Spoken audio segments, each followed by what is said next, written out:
I'm up with number 3 with the Cardinals. This is one that, Dalton, I don't know if you've been seeing it in mocks, but I see a lot of people saying that Francis Mauigoa is going to go here at the right tackle because it's the greatest need for the Cardinals. I don't think so. I just don't see it, my friend. It's just like I see that's the most glaring hole in this roster. You've got to have a right tackle out there. The Cardinals are going to want to run the ball. Jacoby Brissett's going to be quarterback. You want to protect him. I understand all of the rationale for that. But if you're picking number 3 at the very top of the draft, I think you're burning a pick on a right tackle there. I think you can address that later in the first round if you want to trade back up, or even in the second round. I think there's going to be value available for that position. My strategy on this one is just go after the best player that's available right there, and it's going to make the most immediate impact on your team. If you guys can believe this, the Cardinals finished last season with 24 players on injured reserve.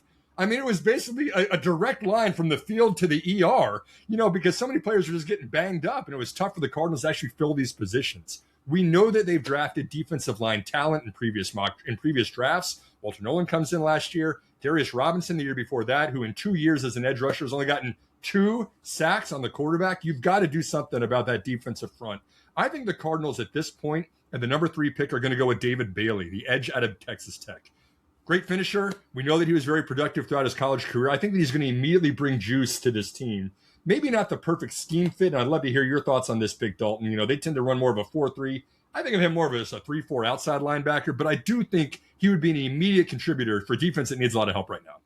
Yeah, he's an incredible pass rusher. I think right now you could argue easily that he's the best pure pass rusher in the draft, right? Maybe some concerns about his run defense. And look, this past year at Texas Tech, he got better in run defense. He's more of a penetrator and playmaker type of player in the backfield, right? I don't necessarily trust him between the tackles, but to play out wide, keep contained, and make plays in space, that's really going to be Bailey's specialty in run defense. And talk about a Cardinals team that off the edge, very quietly, they've got some issues when it comes to the long term. Josh Sweat has requested a trade. Zaven Collins and Baron Browning both entering the final year of their contracts, so they're going to have to reset at this position at some point. They've dedicated a lot of resources, including their first-round pick, Walter Nolan, last year to the interior, but I think either pick at edge defender or even at linebacker, if you would have chosen Sonny Styles here, I get it. This is one of the most barren linebacker groups in the league. If you went that direction or if Reese was on the board, I would understand it as well, but I think Bailey, anything to make their front seven better, because it's been a problem for several years now, I think makes a lot of sense. I think Bailey's a logical pick.